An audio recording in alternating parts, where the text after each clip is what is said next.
విరజాజి మల్లె మొక్కలకు పైన వచ్చే చిగుర్లు ఏవైతే ఉన్నాయో అవి నల్లగా మాడిపోయినట్లు అవ్వడం, అలాగే పురుగులు తినేసినట్లు అవ్వడం, పువ్వులు పూయకపోవడానికి కారణాలు ఏంటి, దీన్ని ఏ విధంగా కంట్రోల్ చేయాలి అనేది అయితే ఈరోజు వీడియోలో తెలుసుకుందామండి. నమస్తే, welcome back to our channel Netra vlogs in Telugu.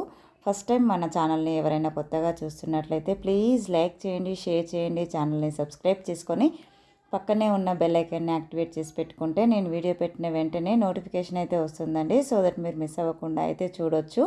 కొత్తగా గార్డెనింగ్ చేసుకునే వాళ్ళకైతే మా వీడియోస్ అయితే చాలా హెల్ప్ అవుతాయండి. మెయిన్గా పైన వచ్చే చిగుర్లు ఏవైతే ఉన్నాయో అవి ఇలా మాడిపోవడానికి కారణం ఆకుల కింది భాగంలో పెస్ట్ ఎక్కువగా ఉండడము, అంటే పచ్చ పురుగులు, ఆకులు తినే పురుగులు ఉండడము.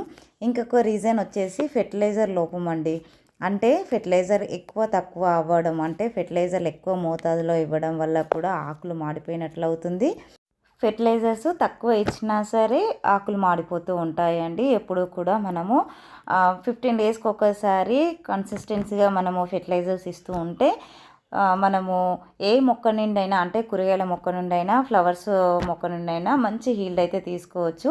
ఇంకొక మెయిన్ రీజన్ వచ్చేసి ఇక్కడ చూస్తున్నారు కదండి, బొబ్బర్ తెగులు అండి. దీన్ని బొబ్బర్ తెగులు అని అంటారు. తెల్లగా మన ఆకుల మీదుగా ఇలా బొడిపెల్లాగా వచ్చేస్తుందండి. చూస్తున్నారు కదా, చెట్టుకైతే ఎంతలా ఇది అటాక్ అయిందో చూడండి. మీకు చూపించడం కోసం ఈ వీడియో తీస్తున్నానండి.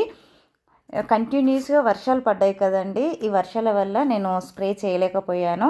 ఇప్పుడు నేను ఎలాగో స్ప్రే చేస్తున్నాను కాబట్టి మీకు చూపిస్తున్నాను. చూస్తున్నారు కదండి, కొత్తగా వచ్చే చిగుర్ల కానించి ఇది ఈ బొబ్బర్ తెగులు అనేది అటాక్ అవుతుంది. చూస్తున్నారు కదా. ఇప్పుడు దీన్ని నివారించుకోవడం కోసం అయితే మొత్తం దీన్ని హార్డ్ ప్రూనింగ్ చేసుకోవచ్చండి. మీకు వీలుంటే ఆకులన్నీ ఇలా తీసేయండి. చూస్తున్నారు కదండి, వీడియోలో చూపిస్తున్నట్టు ప్రతిదీ కూడా ఆకులన్నీ కూడా ఇలా తీసేస్తూ ఉంటే, అంటే మనము ఆ డిసీజ్కి గురైన ఆకులు ఉంటాయి కదండి, అవన్నీ కూడా తీసేసుకోవచ్చు. చూస్తున్నారు కదండి, కొత్తగా వచ్చిన చిగుర్లు అయితే అసలు ఆకు ఎక్కడైనా కనిపిస్తుందా అండి? కింద ఆకులు చూడండి ఎంత గ్రీన్గా హెల్దీగా ఉన్నాయో. పైన వచ్చే చిగుర్లకు మొత్తం కూడా ఈ బొబ్బర్ తెగులు ఇలా పట్టేసిందండి. ఇప్పుడు మొత్తం కూడా దీన్ని కట్ చేసుకొని దూరంగా పడేసేయాలండి. ఇప్పుడు ఆకులన్నీ తీసేసిన తర్వాత ఏం స్ప్రే చేసుకోవాలో అయితే చూసేద్దామండి. ఇక్కడ 2 లీటర్స్ వాటర్ అయితే తీసుకున్నానండి.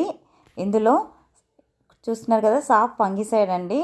ఈ సాఫ్ ఫంగిసైడ్ను 2 గ్రాములంతా ఈ వాటర్లో అయితే వేసేసుకుంటున్నాను.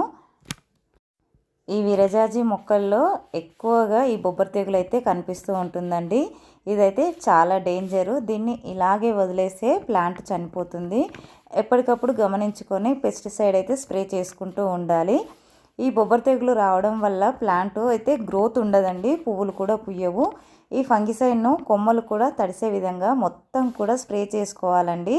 చూస్తున్నారు కదా, ఇలాగా ఫోర్స్గా మొత్తము ఆకులు కింది భాగం పై భాగం అనే కాదండి, కాండం దగ్గర నుంచి కాండం మొత్తం తడిసే విధంగా, అలాగే సాయిల్లో కూడా స్ప్రే చేసుకోవాలండి.